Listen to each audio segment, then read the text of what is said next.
YouTube. Thank you so much for joining me for Real Newsblast Episode 9. This is called The Scott Blues. Wisconsin State Senate District 10's election was called for January 15th, and in that race, Democrat Patty Shackner defeated State Rep. Adam Jarchow to claim the seat for Democrats. Additionally, there were two other seats that Governor Walker refused to hold special elections for due to his fear that they would flip.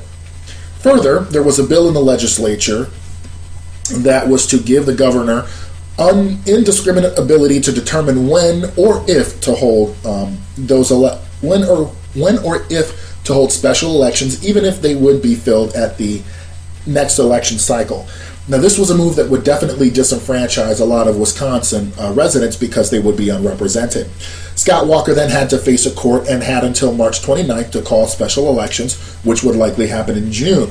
Walker's team argued that the filing time was too close to the regular filing time and it would confuse voters, but there's only two seats. And I don't buy that, to be honest with you. I believe that was the second time that he had to come to a court on that issue. He did not appeal to the state Supreme Court, where he has allies. Our next story. Rebecca Dallet, supported by Democrats, has won a seat on the Wisconsin Supreme Court, replacing the outgoing Justice Michael Gableman, who was a conservative justice there. While the elections are technically nonpartisan, the election did fall on party lines. Dallet took 56% of the vote, and Skrenik took 44%. This is one of the things that Walker, if he had any say in it, probably would have tried to block it, if at all possible. The court's conservative majority now dwindles from 5-2 to 4-3.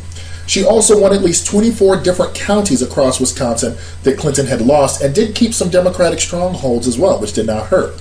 Wisconsin is trending blue.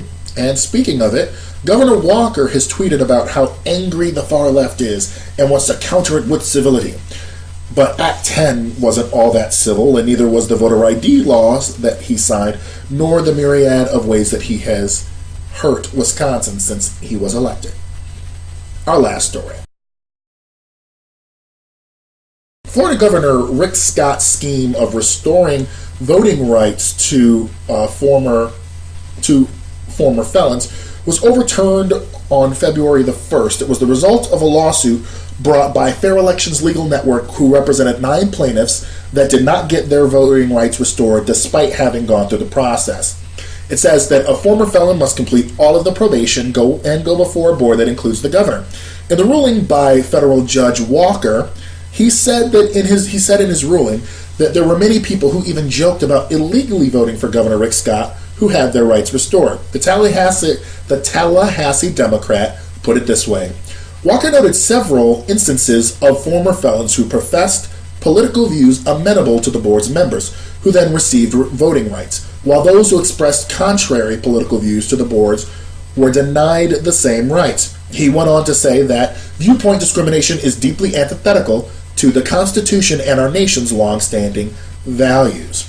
So the Orlando Sentinel reported that Governor Christ automatically restored 150,000 non-violent former felons' rights, and Jeb Bush more than 73,000.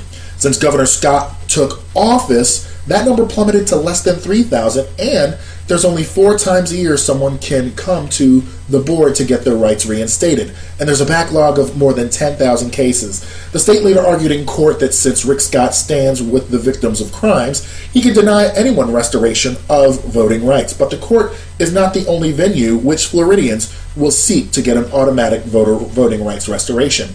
Amendment 4 will be on the ballot to do so, circumventing the governor. Should it be approved by 60% of voters, it will be added to the state's constitution. But this is background to a bigger story. Rick Scott and Attorney General Pam Bondi said that the remedy they were ordered to prepare from February to April 26th is unreasonable. No kidding. They had 2 months to do this and didn't bother because they knew they were going to appeal it. So we have Rick Scott, Amendment 4, and an appeal. I'm hoping that the federal judge's ruling gets upheld at the 11th Circuit, but we never know based on what panel we get. So this has been the Scott Blues on Real Newsblast with VidHead85, episode 9. I'm going to highlight a few NewsTubers that I follow who inspire me to keep this work going on. Subscribe and click the bell so you can be notified when they upload a video. And if you want to throw them a few bucks on Patreon, please do so. Thank you for watching, and I'll see you for episode 10. I'm not sure what I'll cover yet, but I've been following a little bit of action in Slovakia as well as the Czech Republic. So, thanks for watching, and I'll see you soon.